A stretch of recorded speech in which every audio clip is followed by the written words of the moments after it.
자, 같이 하나님 말씀 같이 보실까요? 사도행전 26장 24절에서 29절까지 말씀. 사도행전 26장 24절에서 29절까지. 사도행전 26장 24절에서 29절. 제가 가지고 있는 성경으로는 신약성경 234페이지입니다. 234페이지 정도 있는 사도행전 26장 24절에서 29절. 같이 한번 옆에 보세요. 같이. 같이 한번 봐. 자, 우리 한 절씩 교독할까요? 자, 함께 읽습니다. 제가 먼저 24절 읽을게요. 바울이 같이 변명하매 베스도가 크게 소리내어 이르되, 바울아, 내가 미쳤도다. 내 많은 학문이 너를 미치게 한다 하니, 참고 온전한 말을 하나이다. 왕께서는 이 일을 아시기로 내가 왕께 담대히 말하노니 이 일에 하나라도 아시지 못함이 없으신 줄 믿나이다. 이 일은 한쪽 구석에서 행한 것이 아니니이다. 아그리빠와여 선지자를 믿으시나이까? 믿으시는 줄 아나이다. 아그리빠가 바울에게 이르되, 내가 적은 말로 나를 권하여 그리스도인이 되게 하려 하는도다. 29절 함께 읽습니다. 바울이 이르되, 말이 적으나 많으나 당신뿐만 아니라 오늘 내 말을 듣는 모든 사람도 다 이렇게 결박된 것 외에는 나와 같이 되기를 하나님께 원하나이다 하니라. 아멘. 사람은 누구나 세상을 보는 관점이라고 하는 게 있어요. 제가 주일날 아침마다 학원에 설교를 하거든요. 학원에 설교를 하는데 오늘 딱 이렇게 학원에 딱 들어가는데요. 무섭더라고요. 보니까 큰 달력에다가 전자달력에 D-221이라고 써있더라고요. 와, 그 사람들 깜짝 놀랐죠, 그죠? D-221. 이제 분위기가 살벌해요. 학원에서 이제 옆에 보면은 몇 년도부터 시작해가지고 의대 붙은 학생들 이름 쫙 올라가 있고, 그 다음에 이제 소위 자랑하고 싶은 아이들 쭉 이름 적어놓고, 올해 또 바뀐 게 하나 있더라고요. 6년째 학원 설교를 갔더니 뭐가 바뀌었냐니까, 치의대 가고 싶은 친구들 선배들한테 엽서 보내는 게 있더라고요. 또 의대 가는 거. 이제 뭐 그렇게 이제 사람들한테 이렇게 호기심을 되게 유발하는 겁니다. 학원이라는 데가 그렇잖아요, 그죠? 그 당근과 채찍을 동시에 줘야 되잖아요. 마치 어떻게 해야 될까요? 여기에서 221일만 잘 버티면 소위 말해서 그 수능에 대박이 나면 인생이 성공할 거라고 이렇게 알려주는 겁니다. 참 웃기죠, 보면. 그 이야기 속에, 그 내용 속에 살아간단 말이에요. 근데 적어도 거기 있으면 그렇게 생각해야, 동의가 돼야 거기에 따라가겠죠. 거기에 긴장해가지고. 뭐 우리 교회나 아니면 어떤 일반적인 사람들 중에 그럴 수 있잖아요. 나는 뭐 대학 굳이 안 가도 돼 라는 친구들이 있을 수 있잖아요. 또 듣고 와가지고 뭐 강원도 목사님이 대학을 안 가도 된다 그랬다더라, 이런 이상한 소리 하지 말고, 뭐 자기의 소신이 있다면. 그러니까 여러분, 중요한 게 이런 거예요. 안 하는 게 중요한 게 아니라 무엇을 위해서 안 하느냐가 훨씬 더 중요한 거예요. 하는 게 중요한 게 아니라 왜 하는가가 훨씬 더 중요한 거란 말이에요. 다시요. 안 하는 게 중요한 게 아니에요. 나 공부 안 할 거야. 그럼 뭐 할 거냐는 거예요. 무엇을 하기 때문에 그걸 안 하는 거지, 그냥 안 하는 게 목적이다 그러면 그건 혼나야죠.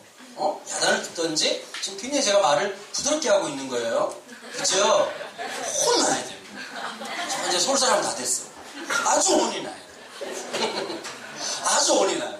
오랜만에 방송을 하고 있기 때문에 방송을 오신 분들이 많이 충격을 받는다고 그러더라고요. 보니까 이 경상도 쪽은 별로 충격을 안 받으시는데 서울 인근에 계시는 분들이 제가 가끔씩 이렇게 무서운 말 한다고, 무섭다고 이렇게 얘기하시는 분들이 계셔요. 아주 혼이 나야 돼요. 혼이 많이 나야 돼요. 자, 어떤 걸 한다. 근데 더 중요한 게 있어요. 왜 하는가가 훨씬 더 중요하다고 제가 말씀드렸어요. 여러분, 혹시 수능만 그럴까요? 아니에요. 사람들은 똑같은 것을 가지고 살아간다면, 조금만 나이가 들면 이제 월급 아니면 뭐 이렇게 취업 뭐 이런 거 저런 거 끊임없이 있어요. 여러분 생각에 이런 거 아마 작은 부담, 큰 부담 하나씩 다 있으시죠. 중학생은 중학생대로 있을 거예요. 내일 월요일 학교 가기 싫다, 뭐 이런 거에 대한 부담이 있을 거고요. 뭐 고등학생들도 고등학생들은 뭐 월요일하고 달라지는 거 없죠. 매주 맞이하는, 일주일에 한 번씩 반복을 그렇게 많이 하고 연습을 많이 했음에도 불구하고 월요일은 늘 부담스럽고 힘들잖아요. 방학이 아닌 이상. 청년들도 마찬가지라고. 대학을 들어갔는데 대학 들어간다고 해서 마냥 뭐 편안한 게 아니죠. 오늘도 제가 상인도하는 우리 사나한테 그랬어요. 잘 지내냐 그랬더니 너무 힘들어요 그러더라고. 쥐가 힘들면 난 어떻게 하냐고. 다 힘들고 어려운 거죠. 뒤에 계신 분들 우리 어르신들 쭉 앉아 계시는데 힘들지 않으시겠어요? 그죠? 표정만 봐도 힘드시잖아요. 그죠? 근데 다들 힘들다고. 마음은 늘 파이팅인데 몸이 안 따라준다. 이게 참 쉽지 않은 게 늘 일상 속에 오는 거예요. 마치 이렇게 그 채증처럼 한 곳에 꼭 맥혀가지고 안 내려가는 채증처럼 있는 것들이 하나씩 다 있는 거예요. 그게 때로는 뭐 성적일 수 있고 관계일 수 있고 친구일 수 있고 우정일 수 있고 돈 문제일 수 있고 아니면 사랑일 수도 있고 여러 가지 문제점들이 있는 거예요. 사람들은 자기가 생각하는 것으로 세상을 봐요. 그래서 여러분 참 신기한 게 있답니다. 뭐가 신기하냐? 분명히 봐요. 다. 근데 안 보이는 게 있어요. 여러분 혹시 그런 거 해보셨어요? 이렇게 뭐 이상한 그림 같은 거 보면서 보이는지 안 보이는지 테스트하는 사람들 있잖아요. 숨은 그림 찾기를 참 잘하는 사람이 있고 더럽게 못하는 사람들이 있어요. 계속 물어보는 사람들이 있어요. 드라마 봐도 그런 분들이 계시잖아요. 보면 쭉 보고 뒤늦게 봐도 대충 앞부분이 어떻게 되겠다라는 내용을 아는 분이 있는데 꼭 말 거는 사람들이 있어요. 잠깐만 그 아까 뭐지? 영화 보면서 계속 말하는 사람들이 그 뒤에 있는 그런 사람들 앉아있으면 짜증나지 않으세요? 그럼 영화나 보지 계속. 제 친구 중에 한 명 그런 사람이 있었어요. 같이 무슨 비디오를 보든지 보면은 자꾸 질문을 해가지고 돌려보자는 거예요. 얼마나 열받아요. 그런 친구들이 꼭 하나씩 둘씩 있어요. 보면. 아니 같이 봤는데 못 보는 사람들이 있어요. 누군가는 똑같은 걸 봤다고 얘기하고 똑같은 걸 들었는데 못 들었다는 사람들이 있어요. 그럼 시험 칠 때 그렇잖아요. 보면 선생님 얼마나 염두했니? 이거 나온다고. 틀린 놈들 손 들어가. 선생님 몇 번이에요? 그러면 물어봐. 막 선생님들이 막 너 왜 틀렸어? 이러면 못 들었는데요. 꼭 있다. 안 들었다는 거. 근데 그게 거짓말이냐? 거짓말일 수도 있겠지만 진짜 안 들리는 애들이 있거든요. 왜 안 들릴까요? 마음을 안 주니까요. 왜 안 보일까요? 시선이 다르고 시각이 다르니까. 사람이 뭘 바라보느냐에 따라서 그게 보일 수도 있고 안 보일 수도 있는 거예요. 제가 오늘 아침에 갑자기 눈을 딱 떴는데 오늘 설교에 대한 생각을 하다가 갑자기 문장 하나가 탁 떠올라가지고 오래간만에 페이스북에 글을 썼어요. 여러분 마음이 가난해져야 들리는 말씀이 있어요. 마음이 낮아져야 보이는 세계가 있어요. 절대 일상에서는 볼 수 없는 것을 그 가난이라는 걸 통해서 마음의 낮아짐이라고 하는 걸 통해서 보이는 세상이 있고 들리는 말씀이 있어요. 어쩌면 우리 친구들 중에 여기 있는 분들 중에서 말씀이 잘 안 들리는 분들이 있어요. 아무리 재밌는 얘기 해주고 저렇게 재밌는 말씀을 하는데도 왜 못 듣냐라고 하는 얘기를 들을 수 있는 친구들이 있을 거예요. 그런 분들 계실 거예요. 여러분 마음이 낮아지지 않으면 마음이 가난해지지 않으면 절대 안 들리고 절대 안 보이는 세계와 말씀이 있다는 거예요. 오늘 그런 시각차를 느끼게 만드는 세 사람의 만남이 있거든요. 누가 있었느냐? 오늘 보니까요. 베스토라고 하는 사람하고 아그리파 왕이라는 사람이 있어요. 이 당시 이 고대 로마 시대를 가만히 보면요. 수많은 식민지가 있잖아요. 식민지를 어떻게 했느냐? 간접 통치 방식으로 통치를 했습니다. 이게 무슨 말이냐면 로마는 로마 사람들이 되게 똑똑한 사람들이에요. 똑똑한데 이제 나쁜 대로 발달한 사람이죠. 일본 제국주의자들은 우리나라를 통치를 어떻게 했느냐? 직접 통치 방식으로 했습니다. 그러면 일본이 우리나라를 직접 통치했다는 증거가 어떤 것인지 서술해 보시오라고 하면 어떻게 써야 될까요? 이렇게 말하는 거죠. 여러분 통치라고 하는 것은 세 가지 형태로 나타나죠. 입법, 사법, 행정이라는. 잠시만 고개를 들어. 학교 다니는 급식 처먹고 있으면 문제가 아니죠. 자, 이 세 가지를 권한을 행사할 때 통치를 한다라고 얘기를 하는 거예요. 그렇죠? 자, 그러면 일본은 총독부라고 하는 걸 통해 가지고 직접 통치 형식을 띄웠어요. 그러다 보니까 어떤 일이 많을까요? 자기네들 마음대로 할 수 있을지 몰라도 저항의식이 굉장히 많았었어요. 일본이 안 하려고 한 게 두 가지가 있었다 그러잖아요. 첫 번째는 뭘까요? 없애려고 한 게 한글을 없애려고 했어요. 처절하게 실패했죠. 또 하나는 우리 민족 정기, 민족 정신. 그 한 분이 이번 주에 제가 가야금을 하는 분을 만났는데 그분이 그러시더라고요. 일본이 성공한 것 중에 하나가 뭐냐? 국악을 아주 재미없는 음악으로 가치 없는 음악으로 만들어버린 게 그 작전이 성공했다는 거예요. 여러분 국악을 잘 모르시잖아요. 제가 깜짝 놀랐습니다. 가야금이 몇 줄일까요? 여러 줄 이렇게 얘기하면 되겠죠, 그렇죠? 맞아요, 여러 줄이 맞아요. 아니 틀린 말이 아니더라고. 여러 줄이 왜 맞냐? 원래는 12줄인데 요즘은 25줄이 나온다고요. 자, 우리나라는 몇 음계예요? 아는 게 뭐, 내가 참 교만했잖아. 가난해 줄 상황이 안 돼. 이게 좀 내가 너무 똑똑한 것 같아. 궁장각치우 해가지고 5음계로 돼 있죠. 도레미파솔라시도 7음계가 아니라 5음계인데 그러다 보니까 옛날에 보면 한국 음악에 한계가 있었어요. 근데 이걸 넘어서신 분이 한병기 선생님이라는 분이 아주 유명한 그 가야금의 뭐라고 말할까 BTS 같은 분이 계셨죠. 그래서 그 한국의 음계를 파괴하는 게 아니라 거의 새롭게 장르를 만들어가면서 하신 분인데 그래서 요즘은 25줄이 나온답니다. 그래서 보면 연주 좀 하시는 분은 25줄짜리 하나, 12줄짜리 하나, 그 다음에 궁중음악에 쓰는 가야금이 따로 있대요. 근데 가야금이 좀 소리 좀 나온다 그러면 박달람으로 만드는데 500을 넘는데요. 굉장히 생각보다 비싸더라고요, 보니까. 25줄짜리, 원래 우리나라는 명주실로 줄을 만들게 돼 있는데 25개 줄을 만들다 보니까 나일론 줄도 사용해가지고 그 외국 음악도 할 수 있도록 그렇게 한다고 하는 거예요. 일본이 그런 얘기를 하더라고요. 일본이 말살을 하는데 그냥 너무너무 한국 국악을 갖다 말살해가지고 거의 못 듣겠다는 거예요. 제가 제일 충격받았던 게요. 한명규 선생님이 그 연주를 하는데 너무 멋진 거예요. 제가 한국 악기 중에서 제일 좋아하는 악기가 하나 있습니다. 해금이라는 악기가 있습니다. 여러분 우리나라 말에 이런 말이 있죠. 애를 끓는다. 그게 이제 애라고 하는 게 창자를 얘기하잖아요. 이건 영어로 표현을 못하거든요. 그럼 애를 보일, 끓인다 이렇게 할 수도 없는 노릇이고 스팀드 이렇게 말할 수도 없는 거고 이건 영어로 절대 안 되는 말이에요. 그 애잔한 소리. 근데 해금으로 찬송가를 연주하는데요. 깊이가 달라요. 하여튼 이렇게 다양한 것들이 있는데 사람들마다 이 역사라고 하는 게 일본은 직접 통치 방식을 통해 가지고 수많은 사람들을 고문하고 어렵혔단 말이에요. 자, 우리나라가 일제강점기 들어가기 전까지 감옥이 있었습니다. 전국의 감옥에 몇 명을 수용할 수 있었냐? 1200명을 수용할 수 있었답니다.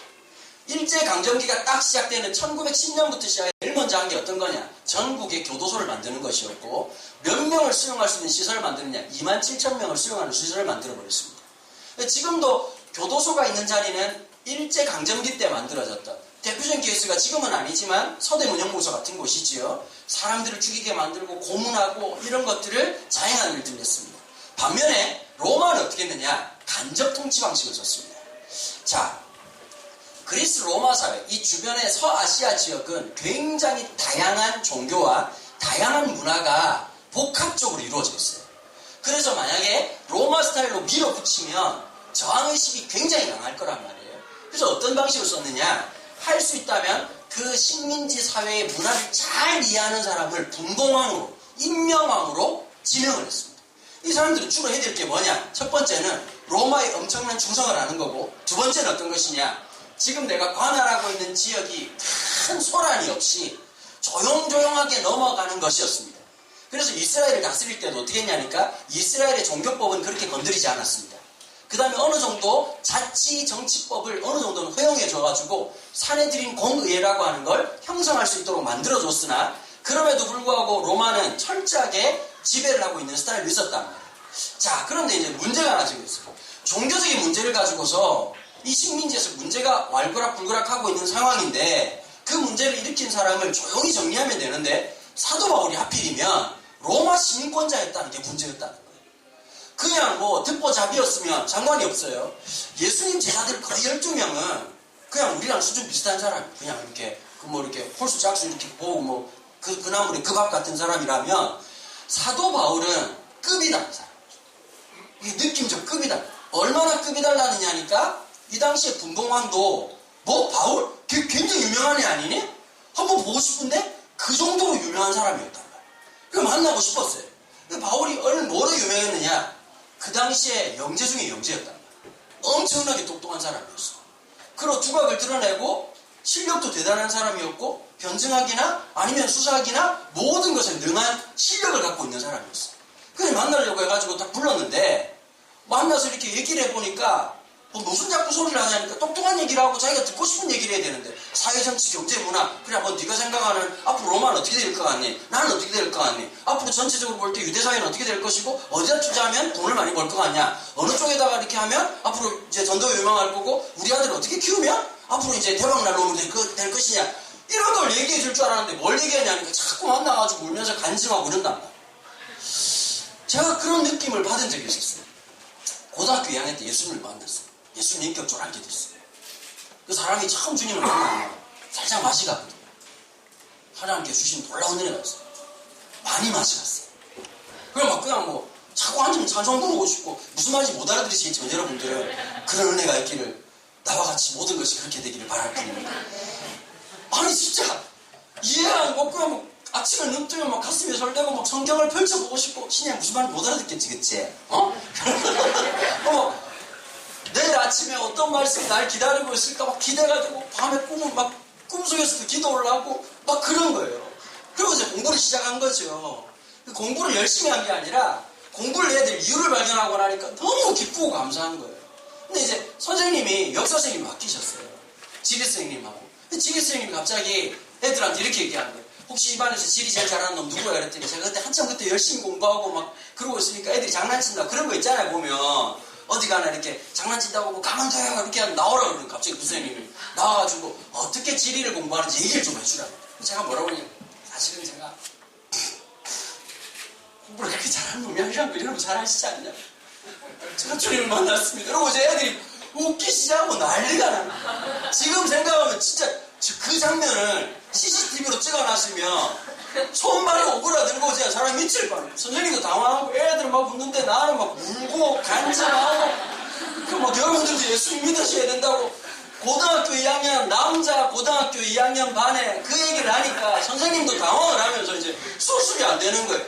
이제 애들 보고 봤지 이렇게 암기 과목이라고 하는 것도 좀 이해를 하면서 이렇게 하는 거야 이런 얘기를 해주고 싶었는데 쓸데없는 얘기를 하니까 선생님이 갑자기 막 뭐 교탁을 막 치더니 막 똑바로 하자! 뭐 다 머리 숙여! 그러고 막 분위기 쌓여진 경험들이 있었어요.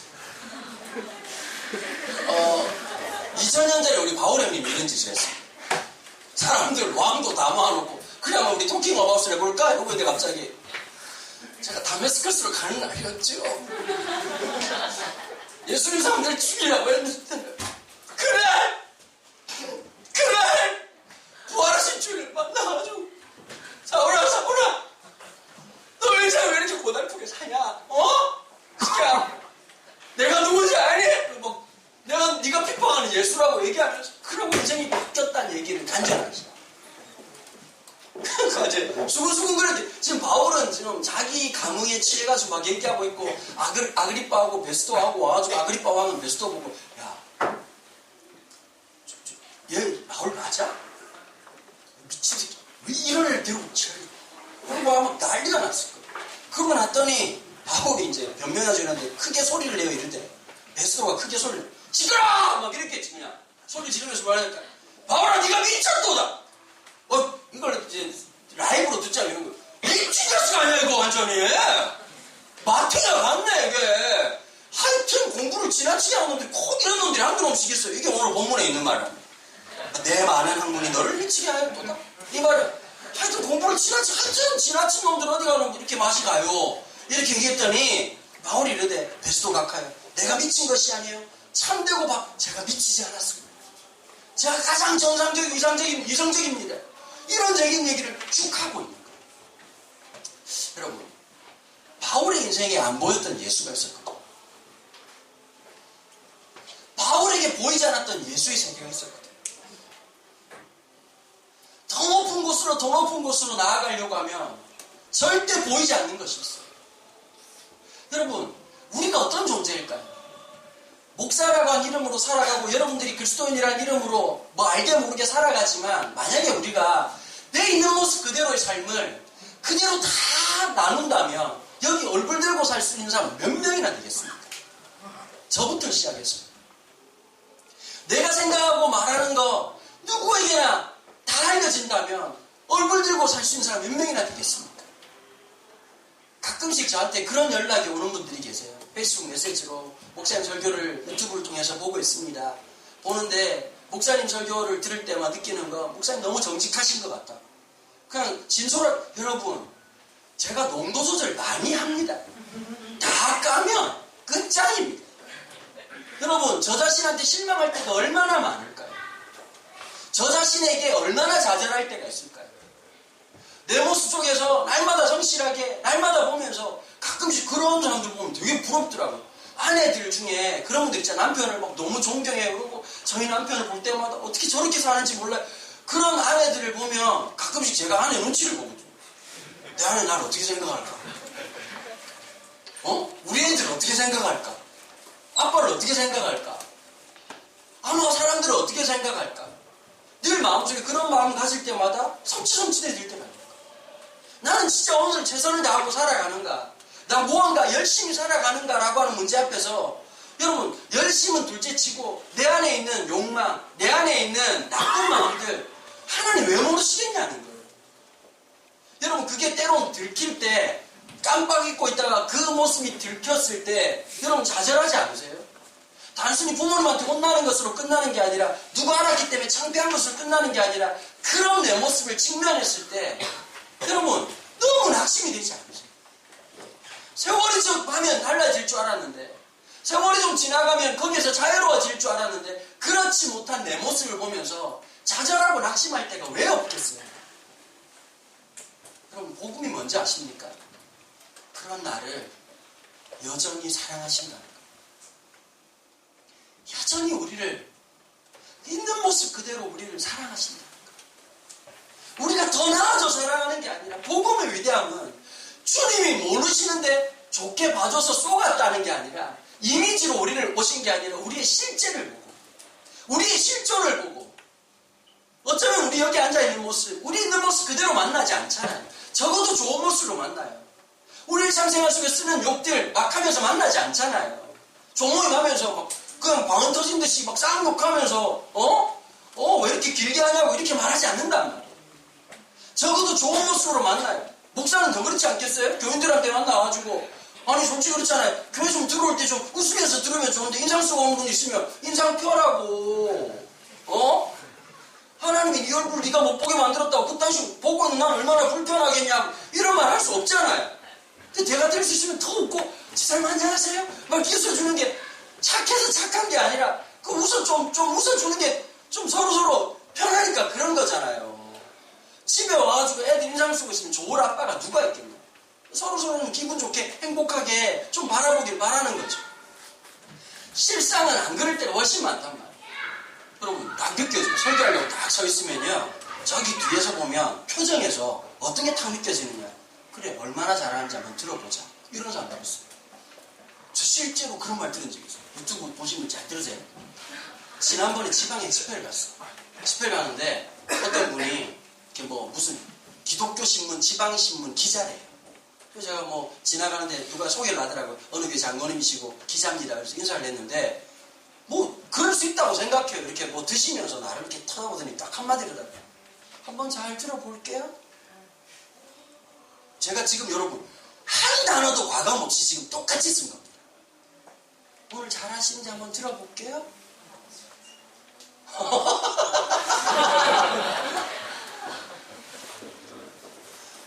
여러분 그런 사람들이 그분은 오히려 순진한 분이에요.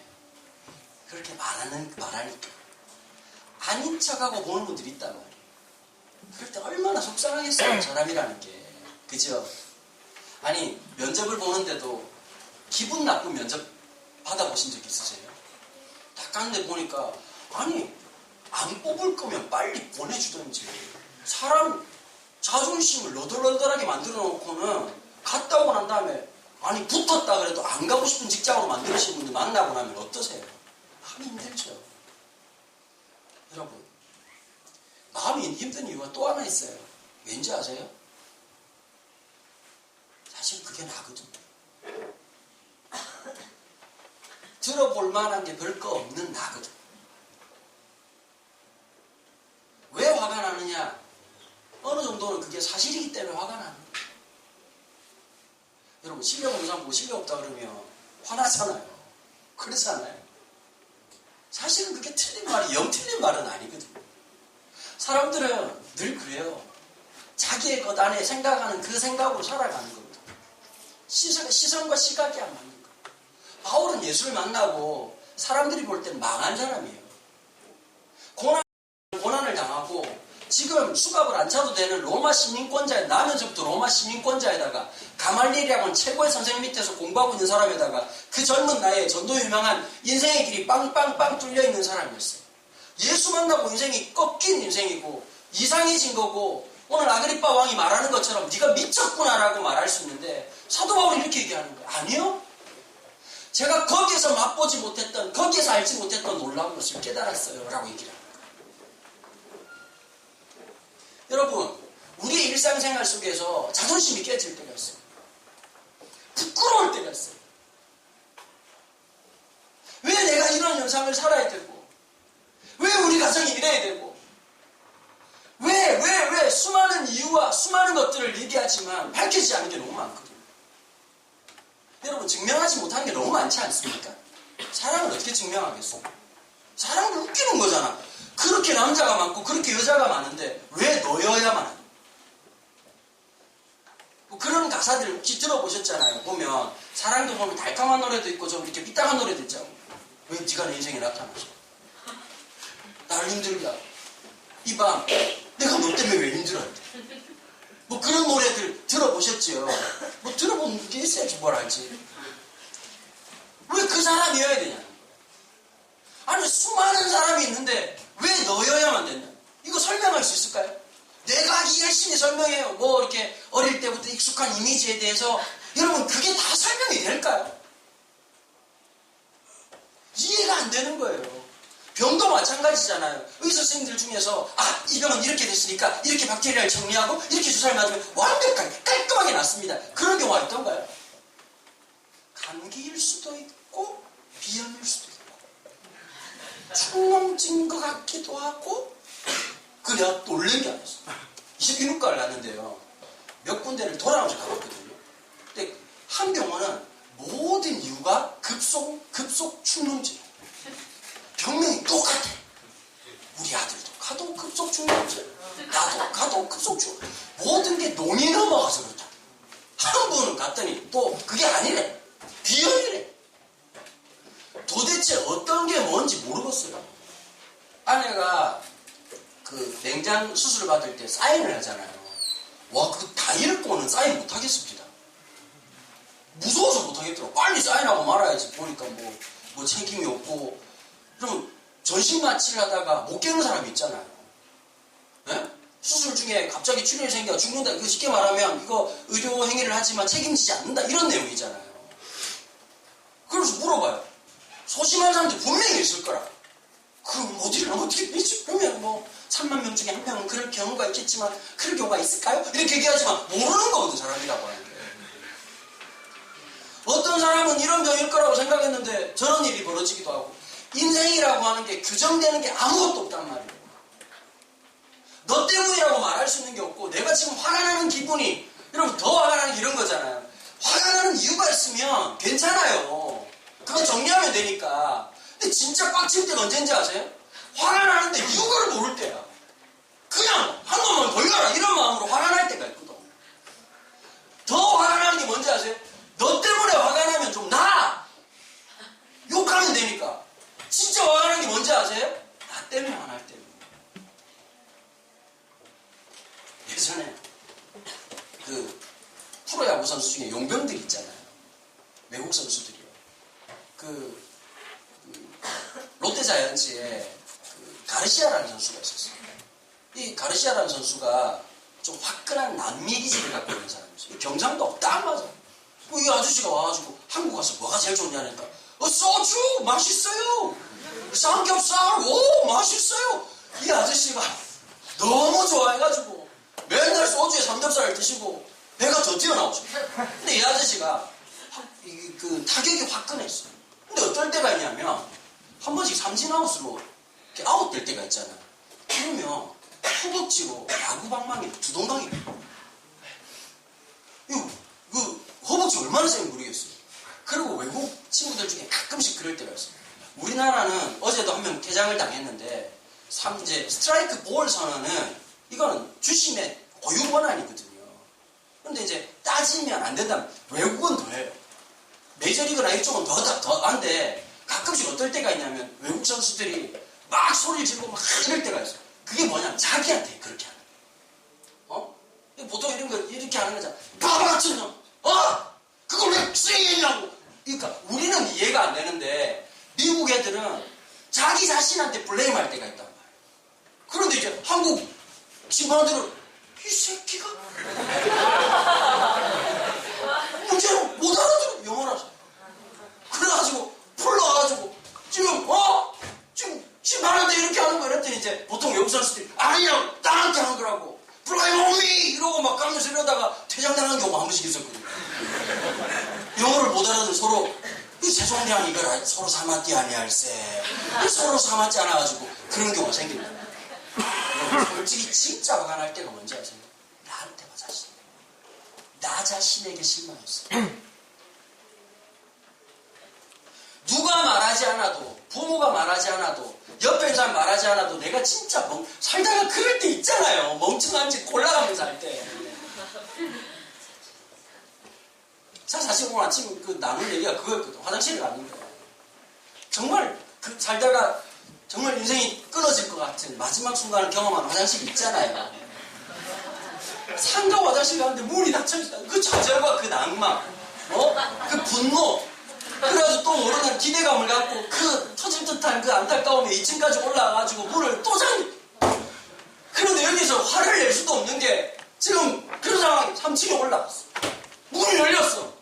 이야, 이거 구원의 기쁨이에요. 거의 준하는 수준의 기쁨이에요. 그 앉았어. 그리고 그 아이 다 떠나보내고 있는데 갑자기 휴지가 없어. 왜 이런 아가 나오냐면 함께 공감하는 아이였어요. 그러면서 1차적인 안타까움은 지나갔지만 인생은 왜 그런 걸까요? 하나의 아픔이 지나가면 기쁨이 와야 되는데 하나의 안타까움이 지나면 또 다른 안타까움이 또 찾아오고 자 뒷정리를 어떻게 해야 될 거냐 수많은 고민과 혹시 옆에 사람이 있는데 저기요 라고 말할 수도 없는 거고 인생이라는 게 그러니까 또 그런 게 있잖아요. 늘 휴지를 챙기는 사람인데 그날 따라 없을 때 제가 한번 택시를 탔는데 지갑을 갖고 근데 언제쯤 느꼈냐면 내리기 1분 전에 알게 돼요. 이걸 뭐라고? 그러니까 영화 같은 순간 있잖아요. 이 아저씨가 뭐라고 얘기할까? 계좌 이체를 할까? 별 생각을 다 하는. 그리고 나 자신한테 막 그 책망하고 막 짜증날 때가 있잖아요. 여러분, 사실은 그게 어디예요? 저는 교회는 이런 곳이라고 생각해요. 그런 나를 얼마든지 노출할 수 있는 곳. 하지만 거기에서 손가락질하지 않고 안아줄 수 있는 곳. 연평안이라는 분이 작곡하신 노래 중에 교회라고 하는 노래가 있어요. 사람이 넘치는 것보다 사랑이 넘치는 교회. 사람이 좋아하기보다 주님이 인정하시는 교회. 여러분, 교회는 어떤 곳일까요? 하나님의 품을 느끼는 곳이에요. 내가 이름에도 불구하고 우린 역설적이죠. 주님, 이런 저를 사랑하십니까? 이런 나를 사랑하십니까? 나 스스로도 혐오스러운 나를 주님 사랑하십니까? 여전히 사랑하시는 그 주님을 만나는 것, 그 주님을 함께 공유하는 것, 그게 교회 아니겠어요? 세상이 줄 수 없었던 평안을 주고 세상이 줄 수 없는 치유를 주고 여기에서 우리가 하나님의 자녀라고 하는 기쁨을 느끼게 하는 것. 밖에서는 어떤 일을 당할지 몰라도 어떤 취급을 당할지 몰라도 여기에서는 하나님의 자녀라는 그 영광 때문에 내 내면이 회복되어지는 것. 여러분, 누가 더 세냐, 누가 더 강하냐, 누가 더 똑똑하냐, 누가 더 높으냐라고 하는 정글 같은 세상 속에 살아가던 인생, 그게 종교의 이름이든 그게 공부라고 하는 이름이든 성공이라는 이름이든 끊임없이 만연되고 있는 이 세상 속에서 비참하게 소모품처럼 살아가던 인생을 살아갈 수밖에 없는 우리의 삶을 주가 친히 부르시고 쓰레기 같았고 소망 없었던 사울을 바울 되게 하시고 자기가 복음의 핍박자였고 반대자였던 자기 자신을 하나님의 사람으로 삼아주시는 그 역설의 은혜를 경험했던 바울이 지금 아그리빠 왕에서 앞에서 그 얘기를 하는 거예요. 내가 지금 착고에 차인 것 외에는 모든 사람들이, 여기 있는 모든 사람들이 저와 같이 되기를 간절히 소망합니다. 이 고백을 오늘 하고 있는 거예요. 여러분, 낮아진다는 거 쉬운 일 아니에요. 그죠? 여러분, 마음이 가난해진다는 거 쉬운 일 아니에요. 인간이 얼마나 오만하냐. 조금만 잘나면 하늘을 찌를 것 같은 거 아니겠어요? 제가 느낀 게 하나 있어요. 평범 이상으로 잘생기잖아요. 예? 그럼 상태가 이상해져요. 평범 이상의 돈을 가지게 되잖아요. 살짝 맛이 가요. 평범 이상의 인기를 갖잖아요.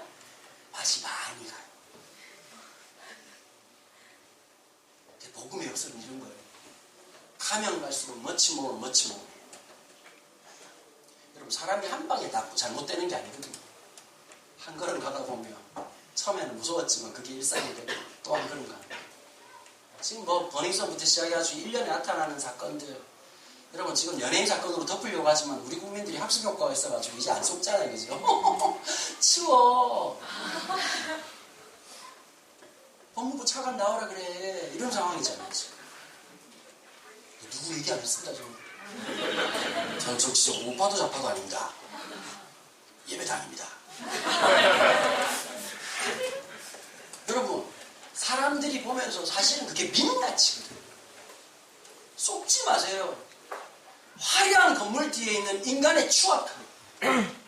세 단어로 설명될 수 있어요. 돈, 섹스, 권력이에요. 더 이상도 더 이하도 없어. 그 화려해 보이고 명품으로 치장하고 굉장히 엘레강스한 것 같고 굉장히 엘리전트한 것 같고 엄청나게 뛰어난 것 같고 브라이트한 사람 같은데 한 장만 살짝 빼고 오면 돈, 섹스, 권력이에요. 다르지 않아요. 목사라고도 다르지 않아요. 그게. 그런데 여러분, 오히려 역설이 더 이러고 귀신 걸린 것처럼 살아가는 우리 인생에 하나님이 때로는 고난을 주신다. 속상하시죠? 왜 나만 이런 거야? 왜 우리 집만 이런 거야? 왜 난 이렇게 안 되는 거야? 여러분, 낮아져야 보이는 세계가 있어요. 심령이 가난해져야 들리는 말씀이 있다고요. 오늘 중요한 게 이런 거예요. 바울이 얼마나 뜨거웠느냐. 왕 앞에서도 담대히 복음을 전했다. 이것도 맞지만 서로에게 안 맞는 세상이 있는 거예요. 주파수가 전혀 맞지 않는 거예요. 같은 것을 보고 같은 것을 듣고 살아가지만 전혀 못 듣고 있는 사람이 있고 전혀 보지 못하는 사람이 있는 거예요. 오늘 예배당 안에 우리 중도 똑같지 않을까요? 누군가에게는 보이지만 누군가에게는 보이지 않고 누군가에게는 들리지만 누군가에게는 들리는 거예요. 이 놀라운 역설. 여러분, 가난하고 마음이 낮아질 때 우리가 힘들지만 그 사람에게만 주시는 쏟아 부어주신 하나님의 은혜가 있는 거예요. 그래서 찬송하면서 갈 수 있는 거예요. 좌절이 일상이고 때로는 힘들어요. 하나님이 브레이크 잡을 때가 있어요. 그게 은혜예요. 그게 은혜예요. 보여주게 하시는 하나님의 은혜예요. 제가 고속철도를 많이 이용하잖아요. 막 이용하다가 한 번은 코스가 애매해가지고 무궁화호를 탄 적이 있었어요. 와, 일단 무궁화호는 냄새부터 달라요. 오묘한 이로 형할 수 없는 향기가. 그리고 하여튼 독특한 분들도 많고 이미 방송도 안 해요. 보통 SRT나 KTX는 승객 여러분들께 알려드립니다. 통화를 하실 때는 복도에 나와서 해주시고 조용히 통화를 해주시고 진동으로 옮겨주시기 바랍니다. 그리고 아이들을 가지고 데리고 동승하시는 승객들께서는 승객들이 불편하지 않도록 주의사항을 주시기 바랍니다. 여러분, 무궁화호는 방송을 안 해요. 이미 통제 불가능해요. 이미 여기 기차 탔다 간다 부터 시작해가지고 하여튼 드시고 하여튼 다양해. 근데 굉장히 느리잖아요. 참 평소 때는 안 보이던 게 보일 때가 있어요. 천천히 가야 보이는 게 있었어요. 예전에 우리가 제주도에 3박 4일 수련회 간 적이 있었잖아요. 그때 진짜 복불복이었었어요. 렌트카 2대. 그 다음에 한쪽은 교통비 주고 한쪽은 진짜 2발로 걸어간 팀이 있었어요. 그 나중에 보고를 하는데 2발로 걸어갔던 애가 교회를 안 오네. 가만 보니까. 자, 돌아와라 요하나. 기다리고 있다. 그리고 될 수 있으면 전화 좀 받아라. 목사 전화도 쌩까지 마라. 잘못하면 스님이 전화할 수 있다. 어쨌든 이 친구가 보고를 하는데 뭘 보고 보고를 하냐니까 이렇게 얘기해요. 다른 사람들이 못 봤던 걸어가면서 볼 수 있는 그 제주도의 풍경이 있었다. 여러분, 얼마나 빠르냐 느리냐 중요하지 않아요. 방향이 중요한 거예요. 여러분, 방향이 중요한 거예요. 거북이 토끼 이야기는 이솝 아저씨가 헛소리를 한 게 아니에요. 거북이 토끼 이야기는 우리에게도 똑같은 이야기인 거예요. 주님 바라보고 좀 바보 같고 늦지만 한 걸음 한 걸음 가보는 거예요. 또 주시는 힘 가지고 힘을 내서 한번 가보는 거예요. 오늘 이 자리에 있는 우리 모두가 그렇게 함께 나아가게 되길 바랍니다. 사도 바울이 이런 멋진 고백을 해요. 앞으로 당할 고난을 보면서도 내가 로마도 보아야 하리라. 야망의 장소가 아니라 주님의 뜻이 있는 그 장소를 믿음으로 고백하는 거예요. 멋지게 한 걸음씩 가는 거예요. 고난을 지려 밟으며 역경을 동행 삼아 살아가는 믿음의 여정이 우리 모두에게 있기를 간절히 소망합니다. 기도하겠습니다. 하나님 아버지 감사합니다. 오늘 이 자리에 함께한 당신의 백성들을 기억해 주시고 중일부터 우리 여러분들의 이르기까지 이 자리에 함께한 모든 하나님 백성들에게 주의 말씀의 의로가 함께하기를 간절히 소망합니다. 낮아져야만 보이는 세상이 있습니다. 심령이 가난해져야만 들리는 주님의 음성이 있습니다. 주님, 이것이 은혜임을 알게 도와주십시오. 그래서 이 일상 속에 더하신 하나님의 은혜로 한 걸음 한 걸음 갈 수 있도록 하나님 힘 주시기를 간절히 구합니다. 빠르고 늦고가 중요한 게 아니라 방향이 중요하다 했습니다. 그 걸음은 주님이 주장하십니다. 포기하지 않게 도와주십시오. 순종하며 한 걸음 한 걸음 나아갈 수 있도록 주가 함께하여 주시옵소서. 오늘 우리 예배 주님 기억하시고 주님이 영광받아 주옵소서. 주 예수 그리스도의 은혜와 하나님 아버지의 무한하신 사랑과 성령의 교통하시고 그 놀라운 은혜 앞에 함께 나아가길 소망하는 주의 백성들 머리 위에 지금부터 영원토록 함께 계시기를 축원하옵나이다.